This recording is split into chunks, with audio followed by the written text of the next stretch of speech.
Vamos lá. Então, Janja, eu queria fazer algumas perguntas na linha do que a gente conversou um tempo atrás, mas talvez mais precisos. Depois eu vou tirar as minhas perguntas, só vai ficar você, tá? Sempre. Mas eu queria saber o que é ser mestre na capoeira e como você vê isso com relação ao seu trabalho na universidade. Olha, isso é super interessante, né? Porque eu posso até ter imaginado o que era ser mestre na capoeira, mas nunca imaginado o que era ser mestra na capoeira.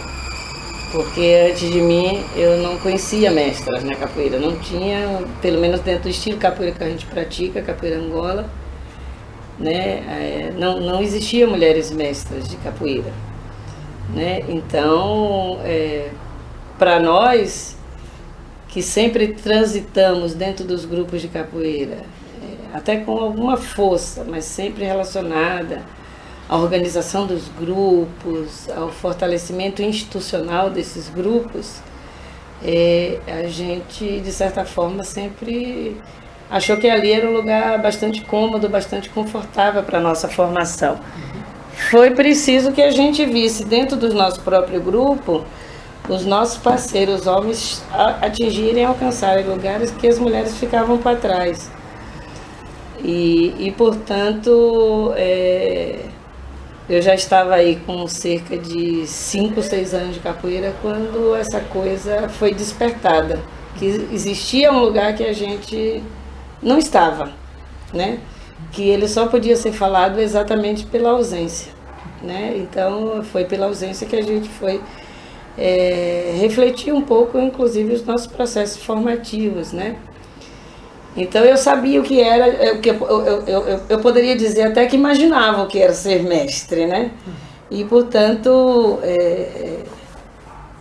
em se tratando de uma comunidade vinculada a uma tradição, né? E aí vale a pena destacar que a capoeira que eu falo é a capoeira Angola e que, portanto, ela se organiza através de linhagens e que dentro dessa linhagem você tem aquelas famílias, vamos dizer, que são os grupos de capoeira e que podem ser facilmente comparadas ou representadas como uma comunidade terreira, uma família de santo, ou seja, você identifica dentro da sua linhagem quem é irmão, quem é primo, quem é tio, quem é, né? Então a capoeira Angola ela tem essa estrutura, vamos dizer assim. Então a gente sabia se tratar de alguma coisa vinculada a uma tradição vinculada, entre outras coisas,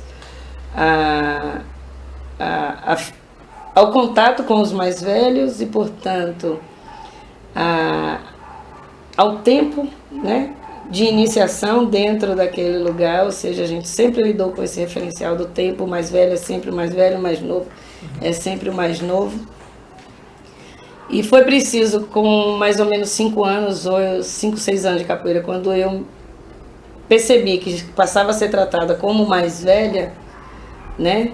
Ou seja, como capoeirista, que era aquela pessoa que deveria, inclusive, orientar os mais novos, né? E de quem os meus mais velhos já esperavam de mim o cumprimento dessas funções, dessas tarefas, o exercício desse lugar de mais velho, que essa coisa vai ser despertada. Obviamente que ninguém entra na capoeira pensando em ser mestre de capoeira, né? Ser mestra de capoeira, né?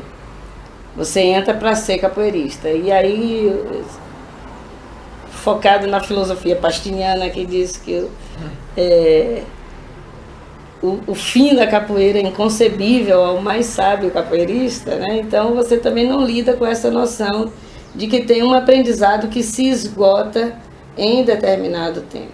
Ao contrário, você passa a fazer exatamente o contrário, né? A refletir, relacionando a outros mundos vivenciados. E aí não deu em outro.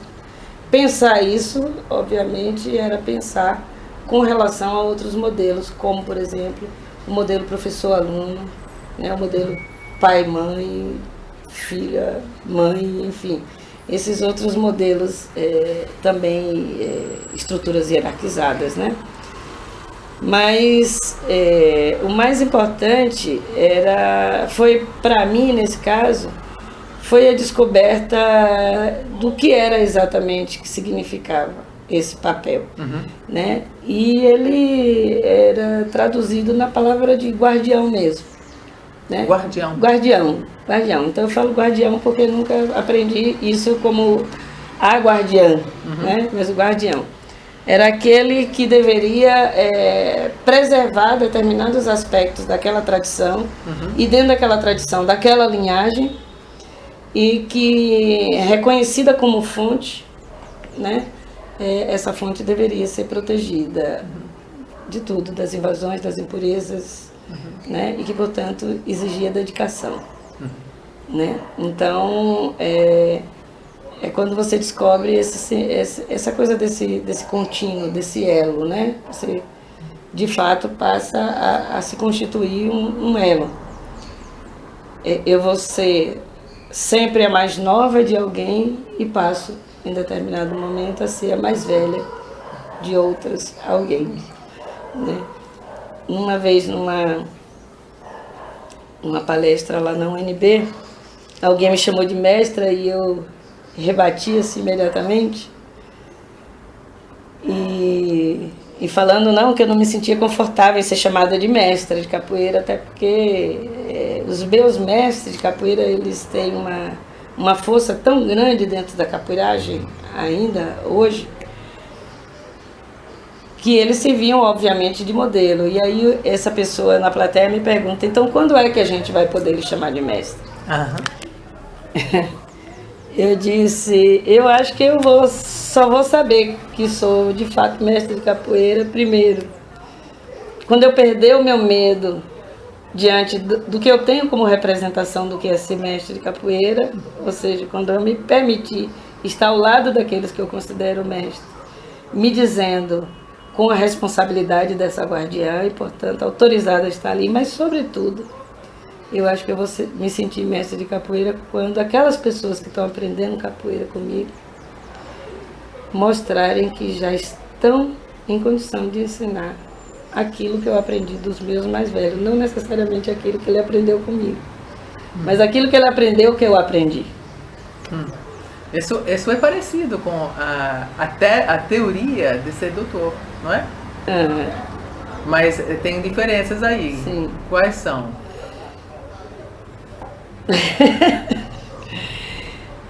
Olha, eu não saberia dizer não, assim, de imediato, porque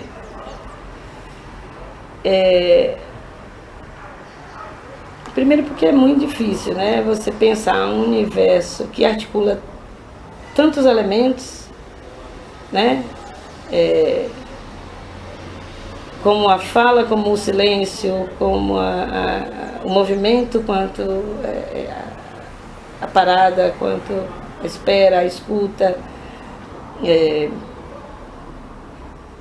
Ou seja, como é que eu poderia fazer com que essas representações, obviamente que eu me penso sempre desde dentro da capoeira, né? Eu sempre me penso como capoeirista, e daí, por exemplo, a minha vibração em estar num lugar em que eu possa ser chamada de mestra e não de doutora, né?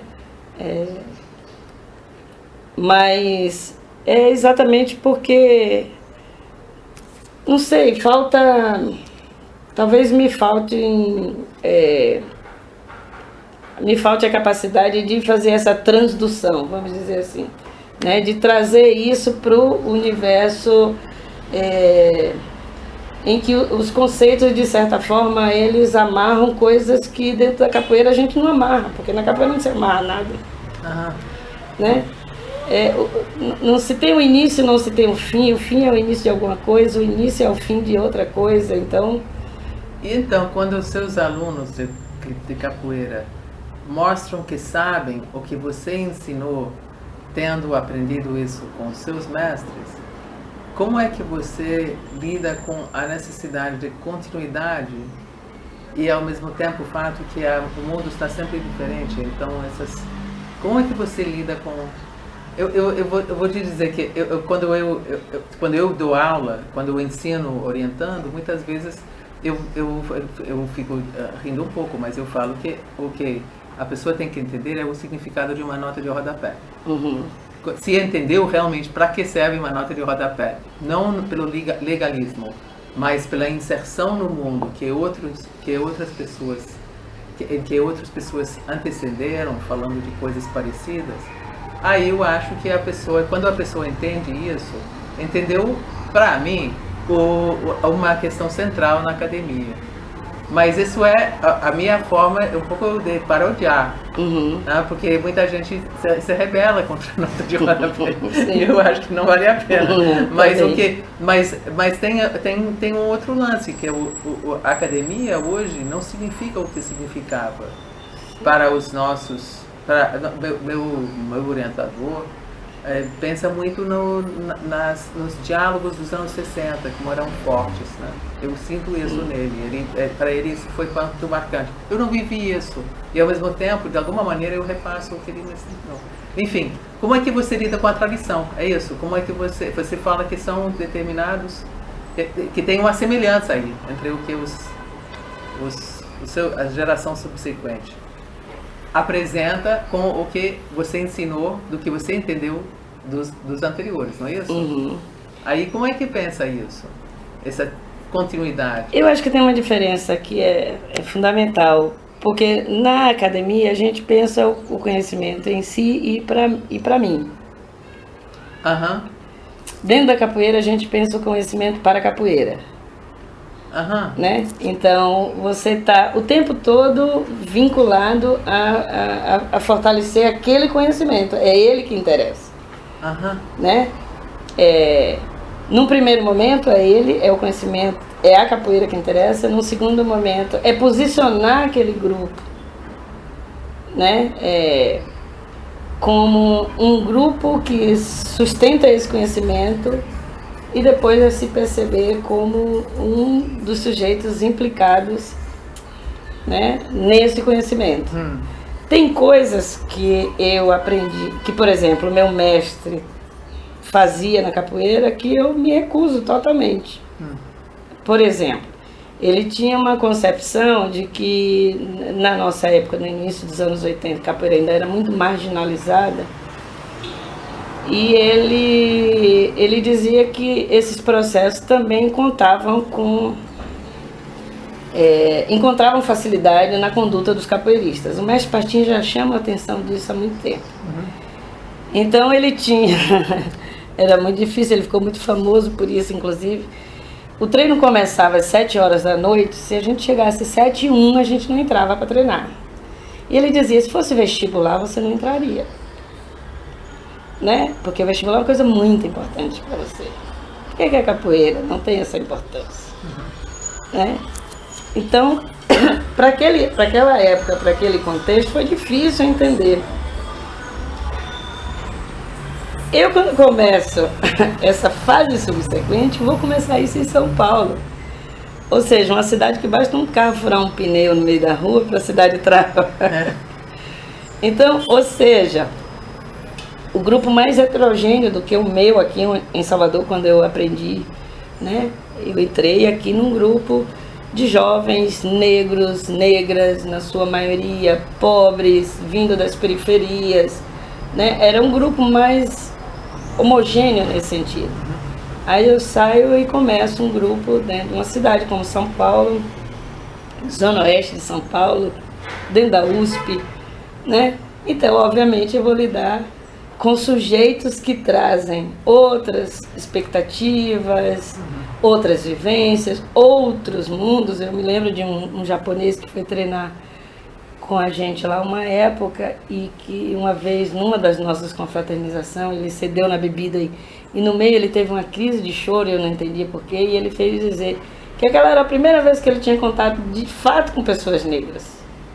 Né? Ele, japonês, estudou no Colégio Santa Cruz, formou em economia dentro da USP e era diretor do Banco Itaú. Ele nunca tinha tido contato com eles. Né? Então, ele nunca tinha contato com o tipo de autoridade né? Que não fosse aquela baseada, ou melhor, aquela instituída ao modo da competição de mercado, né? E mais do que isso, ele nunca tinha tido a noção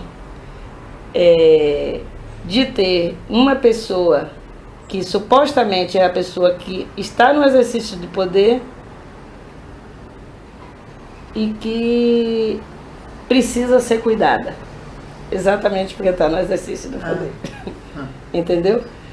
Então, quer dizer, é tudo para você aprender. É diferente quando eu estou dentro de uma sala de aula e entro e alguém vira para mim e fala assim, a gente está combinando a entrega de um artigo e aí a pessoa levanta a mão e me pergunta, quantas páginas?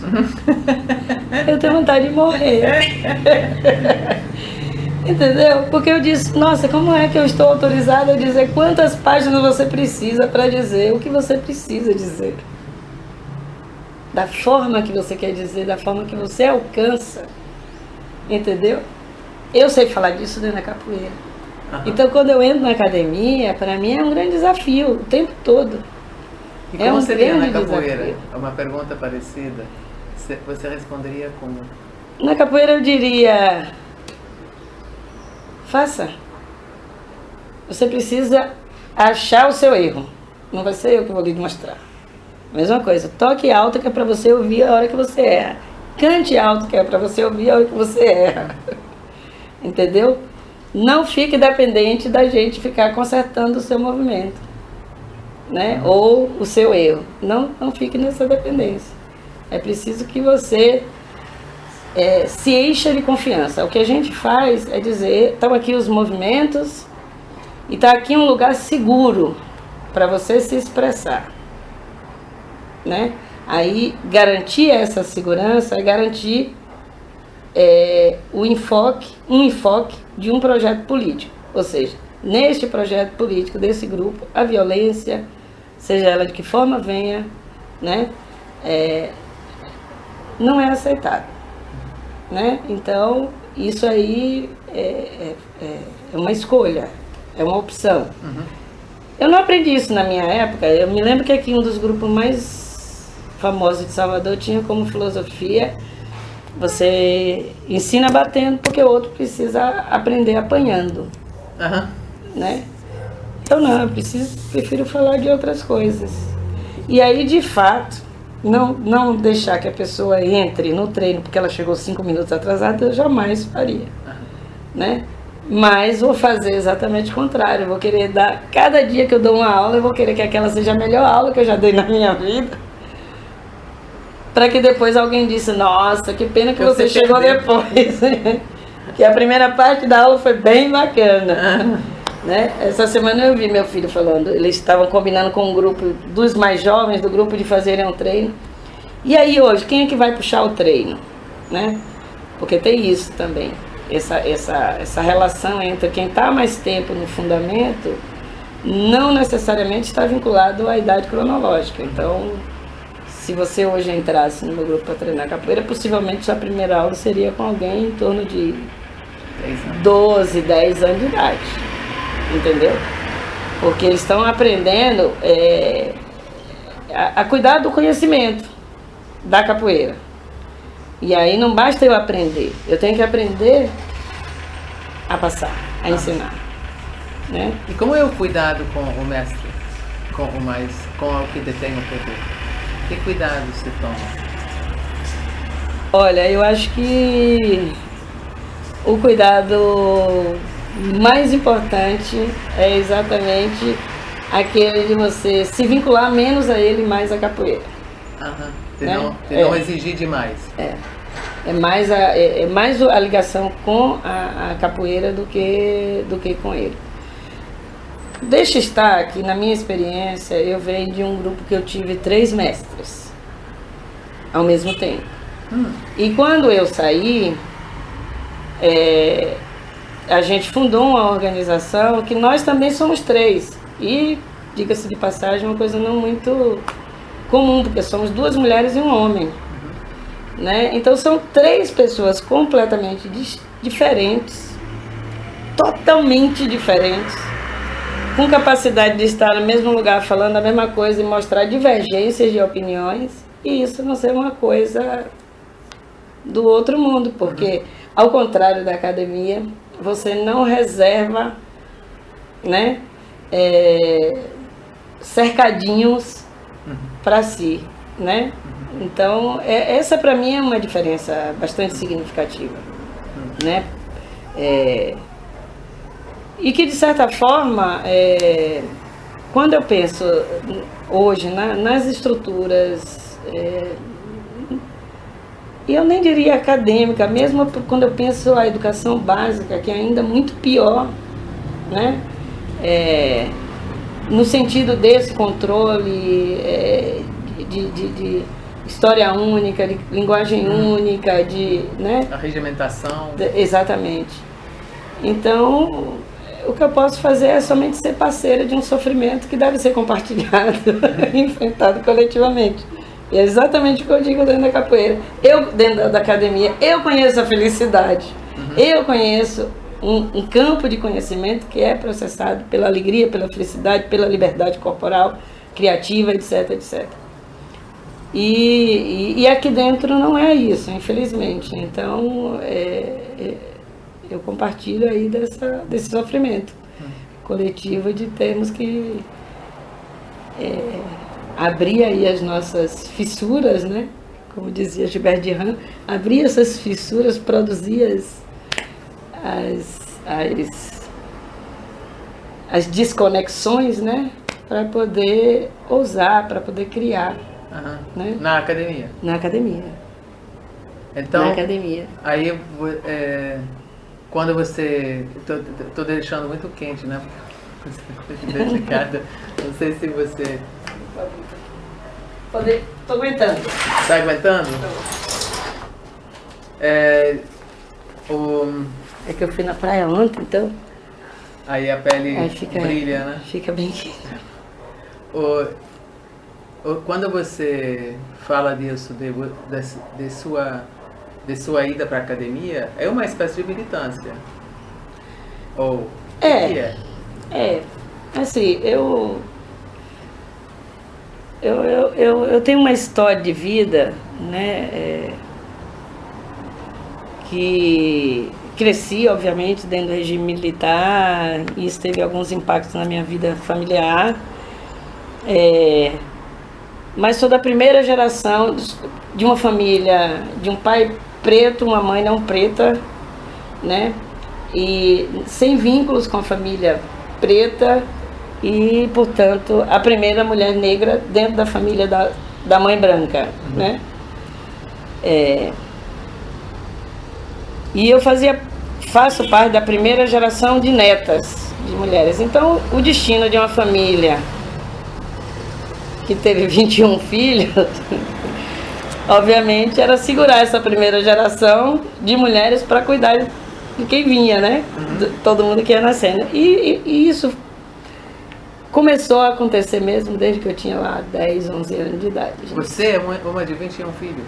Não, minha mãe... Sua mãe é de uma família de 21 filhos. E todos casaram, e todos tiveram no mínimo 6 filhos, que é o caso da minha mãe, né? Então a gente chegava no final de semana, o destino da gente era traçado. Você hoje vai para casa de tia tal, quem paria? Então, para cuidar de bebê, etc. E eu só tinha como destino o casamento para sair de casa, né? Eu disse, não quero não. Eu quero fazer faculdade, eu quero sair. E na minha adolescência, eu era muito ligada à área de esportes, né? Eu jogava, praticava esporte, jogava vôlei. E quando eu vim para Salvador, eu vim fazendo vestibular em 2 universidades e escolhi aqui, eu tinha passado em educação física. Foi muito interessante isso, porque eu entrei numa faculdade de educação física em pleno regime militar, né? E eu ressalto isso porque as faculdades de educação física, elas eram militares, essencialmente militares, até recentemente. Então, só quando eu já estava lá, eu entrei com 17 anos, quando eu já estava lá com 20, 21 anos, terminando a faculdade, foi que eu conheci a capoeira. Então, foi uma mudança radical de vida, né? Então, nossa, primeiro o grande impacto era olhar para mim e dizer, nossa, eu sou uma pessoa negra, né? Eu sou uma pessoa negra. Aí olhar para trás e dizia, agora eu sei porque que a minha tia lá atrás me deu, quando fiz 11 anos, ela me deu aquela peruca de cabelo liso, né? Agora eu entendo porque, aí, entendeu? Então a capoeira, esse primeiro contato com a capoeira foi uma coisa tão impactante na minha vida que ela já acessou outro caminho para mim. Então, imediatamente eu fiz outro vestibular e fui para a faculdade estudar História. Eu queria estudar a África, né? Queria estudar a história da África, queria estudar a história da população negra no Brasil, enfim. E aí fiz o curso de História e comecei a me relacionar muito mais com parceiros e parceiras do campo das ciências sociais, porque fiz parte da primeira turma do programa Cor da Bahia, né? Antes de se falar em ação afirmativa, foi aquele primeiro programa a preparar estudantes para pós-graduação. Então tudo isso, né, eu fiz paralelo à capoeira. Então foi uma trajetória. Então dentro da capoeira a gente já integrava esses dois mundos. Por exemplo, eu era dentro do meu grupo de capoeira, que se constituía uma organização, cada um era coordenador de alguma coisa, eu era coordenadora de pesquisa. Então eu organizava o planejamento de seminários anuais daquele grupo de capoeira, né? Então, sobre o que, por exemplo? Temas muito atuais: redução da maioridade penal, tráfico de mulheres, racismo sempre foi as questões das relações raciais. Mas naquele momento, né, início dos anos 80, estudar a África era de fato uma coisa muito importante, né? Acessar a negritude, né? Sair da condição de gente preta para gente negra, né? Então, participar daquele processo foi uma coisa muito intensa. E isso a gente fez, obviamente, integrando os parceiros acadêmicos. Então, pessoas como Inês Castro, Bira, né, nosso Biratão Castro, João Reis, Ana Sé, todas essas pessoas passaram várias vezes e a partir daí foram surgindo os desdobramentos, como, por exemplo, acessar um movimento negro nos Estados Unidos, através de algumas das suas ramificações, tanto políticas partidárias quanto de resistência cultural e religiosa. Né? Para você ter uma ideia, o trabalho da gente com capoeira nos Estados Unidos vai começar a partir dos anos 90 e começa numa sociedade espiritual chamada Al-Sal 7, em Washington, D.C., né? Que tem inclusive um rei lá e suas 5 esposas. Né? Então, ao mesmo tempo, né, o ingresso à capoeira imediatamente, e o acesso a esses estudos sobre África, imediatamente me conduziram para o candomblé. Né? Então, hoje, para mim, por exemplo, se eu penso rede, né, redes de conhecimentos, eu só posso conceber isso na minha vida depois que eu entrei na capoeira. Né? Porque antes disso era tudo muito linear. Ou né?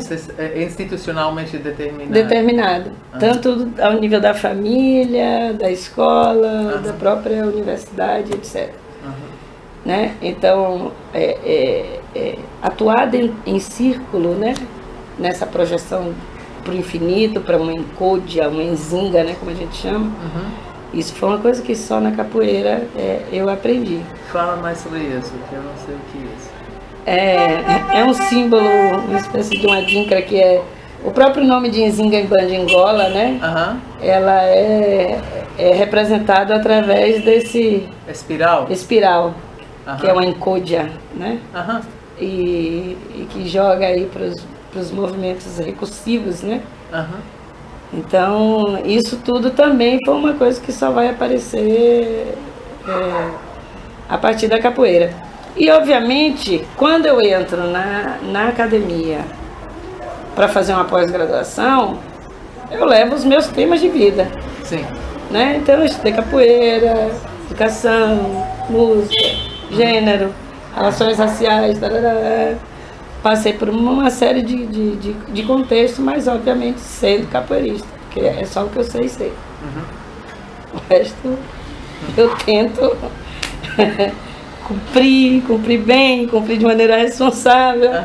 Agora, eu sou mesmo a capoeirista, né? Então,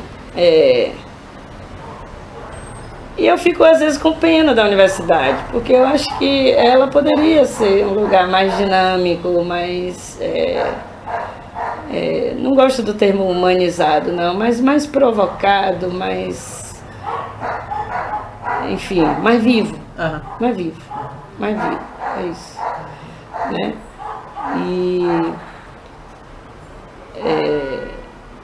Mas não sei, ela não transcende o seu próprio modelo, o seu próprio projeto. Ou seja, vou tentar te dar um exemplo através da própria história da capoeira. Quando a capoeira deixou de ser criminalizada, né, ela foi criminalizada lá no Código Penal de 1890, né, a capoeira com a prostituição, com a mendicância, com o curandeirismo, tudo que era coisa de preto, né, naquela época. E é engraçado porque, retomando essas pesquisas, eu descobri que naquela época a idade penal era 14 anos, né? É mesmo? A maioridade penal era 14 anos. Então, quando eu penso assim, a coisa da capoeira, né, e eu penso a comunidade da capoeira, é tão interessante, porque é tão interessante como essas pessoas buscam conhecimento sobre a capoeira, como elas pesquisam, como elas se dedicam a ir atrás dos mestres, a fazer entrevistas, a reunir material, trabalhar com fontes primárias, com fontes secundárias. Tudo isso que, por exemplo, é um martírio para um estudante dentro de uma academia, porque não tem a sua vida integrada àqueles processos, entendeu? Então, se eu te der um exemplo da própria capoeira, o que acontece? Quando ela sai do Código Penal em 1932, lá na época de Vargas, que é quando surge a capoeira moderna, né, chamada capoeira regional, ela cria, um projeto de criar a primeira ginástica brasileira, o primeiro esporte nacional, e ela obviamente, codificada. Quando você pensa essa codificação, eu não vou dizer estrutura curricular, eu vou manter o pensamento sobre grade curricular. Ela é uma grade curricular. Né?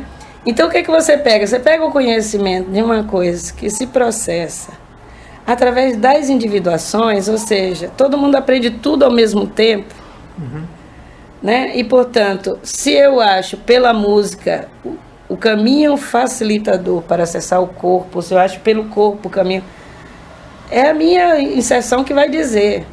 Mas aí o que eu faço? Eu pego aquela prática e aí fragmento e digo, bom, na primeira etapa, imaginamos aí, vamos dizer, o primeiro semestre, o primeiro ano, você vai aprender isso, isso, isso e isso. Só para você ter uma ideia, era preciso já ter recebido umas 4 graduações para o sujeito começar a aprender a tocar berimbau.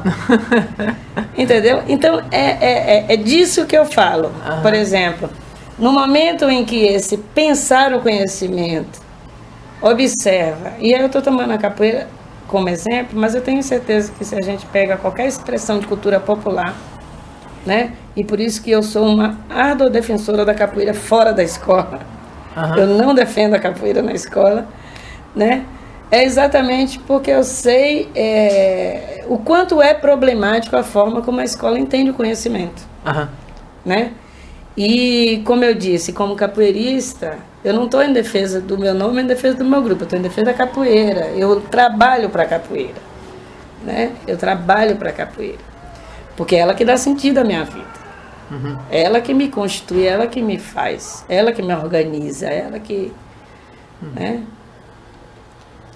Você poderia comentar uma coisa que você falou agora, há um tempo atrás, era de um projeto político da capoeira. Se a capoeira é o que, como você se organiza, como é que você vê isso? Qual é esse projeto político da capoeira?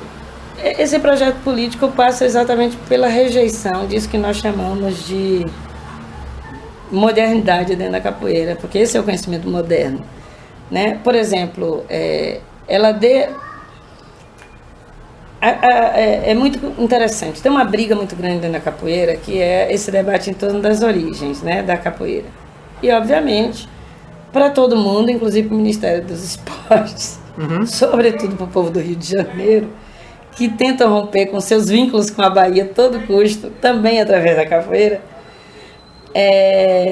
Lá nos anos 70 eles criaram um negócio chamado capoeira estilizada, que não era nem Angola nem regional, agora criaram capoeira contemporânea, que não é nem... Enfim, tem todas essas perversões, mas quando a capoeira moderna ela entra e permanece atrelada durante muito tempo à Confederação Brasileira de Pugilismo. Então ela institui, por exemplo, sistema de graduação, de cordas, etc. Ela estratifica as pessoas, ela cria espaço de criança, espaço de adulto, e dentro do espaço de adulto, espaço dessa graduação, daquela graduação, etc. Então toda a estrutura do que era a capoeira, ou melhor, o ethos da própria capoeira, né? Que é aquela arte bandida em defesa da vida, da dignidade humana, ela se perde nesse projeto moderno, né? Por isso que a capoeira Angola, e aí obviamente que eu não generalizo, porque você já tem resistência dentro da capoeira Angola hoje, ela se apresenta, né, nessa dimensão contracultural, né, contra-hegemônica, exatamente por ela tirar do seu interior esses elementos que são segregadores, divisionistas, competitivos, etc. Né? Ou seja, a gente sempre está perguntando para os estudantes dentro da capoeira, para o pessoal dentro da capoeira Angola, você sabe responder por que é que você está aqui? Né? Então, você sabe identificar o que a capoeira te deu? E você sabe identificar o que é que você tem dado à capoeira? Né? Então, são questões que o tempo todo as pessoas são desafiadas a pensar. Por exemplo, as pessoas não negras dentro da capoeira. Como é que você se desafia a pensar o racismo e a branquitude, por exemplo? Né? Hoje em dia, que tem um movimento crescente, sobretudo dentro da capoeira Angola, que eu trabalho como feminismo angoleiro, né? Como é que você pensa o lugar das mulheres dentro da capoeira? Como é que você pensa a liberdade? Como é que você pensa, entendeu? Esses valores que a gente quer ressaltar dentro da capoeira. Ou, parafraseando Edson Cardoso, até onde você é capaz de ir pela causa antirracista? Até onde você é capaz de ir pelo antissexismo? Entendeu? Então, são provocações que a gente busca trazer até para não idiotizar na dimensão do grande inimigo da capoeira, que é a vaidade. Né? E, obviamente, essa vaidade ela estrutura todos os outros modelos de competição, né? Dentro da capoeira, esses processos. Então, quando eu digo, por exemplo, a gente tem um trabalho lá no Alto da Sereia, as pessoas dizem assim, onde está o grupo? No Alto da Sereia. O Alto da Sereia é uma comunidade quilombola. Ontem saiu aí no jornal à tarde que a mãe Estela de Oxóssi, do Leajá Pofonjá, defende que agora na festa de Iemanjá não se dê presente nenhum mais. Achei o máximo. Dê oração, dê cântico. Né? Aí quando ela diz isso, a imprensa toda corre atrás da gente, porque tem 10 anos que a gente tem uma campanha chamada Iemanjá protege quem protege o mar, não faça seu presente virar lixo, né? E aí as pessoas vêm, né? Obviamente agora é uma sacerdotisa, uma grande autoridade que disse alguma coisa, ela valida, né? Aí a gente olha e diz assim, nossa, que bacana, né? Que bacana. Olha, isso chama pra gente uma outra discussão. Lembra quando eu dizia que os mais velhos diziam que a capoeira era a mão armada do terreiro, que o terreiro era a mão invisível da capoeira. Vamos começar a retomar isso. Então, por exemplo, a gente do nosso grupo tem como projeto político não dissociar a capoeira e candomblé. Né? Compreender a própria capoeira através da sua implicação religiosa, né? Como candomblé. Isso, no momento de crescimento aviltante da capoeira do Senhor, né?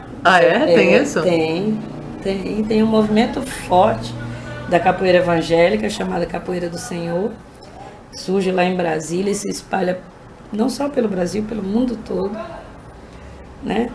Por outro lado, estamos nós aqui fazendo um trabalho de contrário a isso, que é exatamente chamar a atenção dos capoeiristas, né, o que te faz capoeirista, fora da pequena roda. A pequena roda é aquela lá da capoeira. Fora da pequena roda, na grande roda, o que te faz capoeirista? E Né? quais são os exemplos do que as pessoas falam quando perguntam o que eles dão para a capoeira?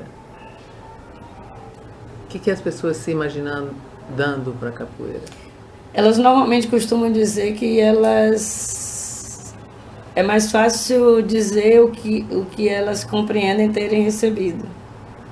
Né? Tem sempre esse sentimento de que eu recebo muito. Porque uma das coisas que a gente mais recebe na capoeira é uma mudança de paradigma, ou seja, e de cenário de vida. Né? As pessoas que entram na capoeira, sua vida fica toda em torno da capoeira. Seus amigos são as pessoas da capoeira, suas relações mais imediatas são das pessoas da capoeira, enfim. Né? Então tem uma mudança muito grande nesse sentido.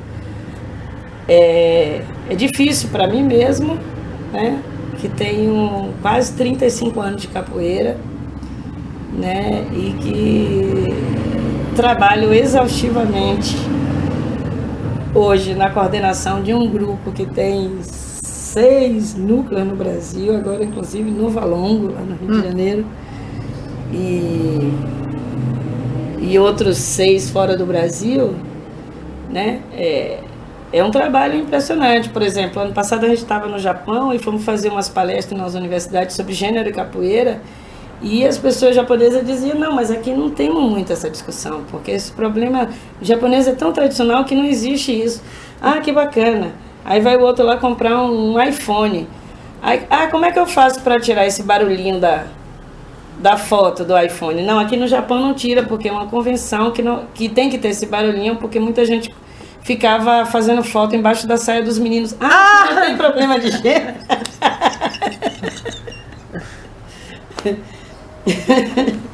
Entendeu? Então, por exemplo, agora o Japão volta a se rearmar para prestar os grandes conflitos mundiais. E aí, como é que está a discussão dentro desse grupo com isso aí? Para os meninos de Moçambique, né? Os meninos lá do México. O que a gente fez com relação a esses estudantes desaparecidos? Né? Então tem um cenário de provocação. Os de São Paulo ficaram todo o tempo das ocupações da escola com um grupo dividido em 2 ocupações, em 2 escolas. Então, quer dizer, obviamente que isso é provocado, né? E chega uma hora que, desde dentro da própria formação de cada uma dessas pessoas, eles começam a já trazerem suas propostas de mobilização. Não, vamos participar disso aqui, vamos participar disso aqui, né? E então, aí o branco ou a branca que participa de capoeira e diz que a cor não importa, que tem tanto direito quanto... Eu já cruzei com figuras assim, aqui na Bahia, né? Mas como lidar com isso? Como é que é isso? Importa sim, né? A gente vai dizer, não, importa sim. Olha, se você chegar ali no meio da rua e começar a pegar uma coleguinha sua e começar a botar as pernas para cima, etc., vai ser exótico. Nossa, aquela menina que parece ser de uma família boa, fazendo isso. Agora vou eu e outro amiguinho, isso vai ser bem diferente. Vai 2 moleques pretos ali fazer isso, né? Não, importa assim, isso tudo a gente... obviamente, investe, né, num programa de formação muito intenso, né? A gente tem a capoeira como instrumento de luta, né? Como conhecimento é um instrumento de luta, né? Eu tenho 2 caminhos. Um é me aprimorar enquanto uma figura disponível para determinada luta de contestação e de desconstruções dos desequilíbrios, das desigualdades. E a outra é pegar esse conhecimento para mim e seguir eu e meu pijaminha ali dentro da minha vaidade e cuidar do meu. Aquilo que aqui na Bahia a gente diz fazer carreira solo, né? Todo mundo começa a fazer sucesso dentro de uma banda, quando o sucesso estoura, aí você abandona a banda e vai para a carreira solo. Então, é isso que a gente fala. No nosso caso, essa é uma coisa que a gente busca desmontar. Que tão mais importante você é dentro da capoeira, quanto mais importante for o seu grupo, for o seu trabalho coletivamente. Ou seja, e o grupo ele é um grupo forte quando todas as pessoas estão aptas e se sentem autorizadas, né? E isso, obviamente, é estruturado pela pertença, né? Então, é bom você pegar, às vezes, e chegar num grupo de capoeira desse e ver uma pessoa que sai da zona sul do Rio de Janeiro, que vai entrar ali, vai pegar uma vassoura, vai varrer aquele chão, coisa que nunca fez na casa, vai passar um pano no chão, vai lavar um banheiro, né? Porque esses são aprendizados da própria capoeira, né? Vai sentar no chão, vai estruturar outro modelo de hierarquia, de autoridade. Então são desafios, né? Desafios que se processam no desafio do autoconhecimento e que, obviamente, leva você a dizer que a resposta que você vai dar à vivência desse desafio, né, se não for a sua própria transformação, né, a sua própria mudança, ela não serve para o grupo, porque ela vai estar em benefício próprio e não do conhecimento que aquele grupo defende. Não chega a ser um aparelho, né? Não chega a ser, mas a gente tem um cuidado muito grande para que as pessoas não se espalhem muito através da sua vaidade. E é tão importante quando isso aparece. Eu vim semana passada de São Paulo e fui lá, um dos rapazes que é contramestre lá. Eu cheguei lá e chamei o único mestre que a gente já formou, ele que é contramestre, mais 3 treinéis, são essas as posições vamos dizer, dentro da hierarquia da capoeira. Você começa, em determinado momento você é considerado mais velho, capoeirista. Não tem nada que lhe identifique. Depois você é apresentado como treiné, ou seja, já vai começar a dar aula, depois contramestre, vai aprender a ser mestre. E mestre, né? Então eu cheguei lá e comecei a dizer para ele que a razão de eu ter ido para lá era dizer para ele que eu estava desesperada porque eu não pude postar absolutamente nada no hashtag Meu Amigo Secreto. Pelo tanto de coisa que postaram, de pessoas, mulheres capoeiristas, que quando eu via eu dizia, é dele que estão falando, entendeu? E ele é um cara assim, um arquiteto que estudou na USP, etc, tarará, saiu, foi no México, fez uma pós-graduação, voltou, continuou. Quando eu saí de São Paulo que vim para cá, ele ficou um dos coordenadores de lá. Só que o trabalho expandiu para mais outros 2 núcleos e a sede, né, matriz, que é Pinheiros, ele que ficou mais à frente, né, como o mais velho de lá. E ele começou a trazer coisas abusivas, até de abuso de autoridade dentro do grupo, né? E as pessoas passaram a se dirigir a gente, né? E chamar a atenção da gente para o que a gente precisava reconduzir aquele cara para o caminho da capoeira. Ele tinha saído, né? Então é preciso falar com o Daniel, porque o Daniel saiu do caminho da capoeira, né? Ele está agindo aí. E assim, importante, que a gente dizia, nossa, tanta gente dizendo tudo isso, você não foi atingido ainda por isso, né? Você não foi atingido por isso, tá bom, então vamos fazer o seguinte, passa aí uns 4 meses, vindo para aqui treinar e não dá aula, só senta ali no chão e escuta. Entra nesse exercício da escuta e da espera. Vê se você consegue.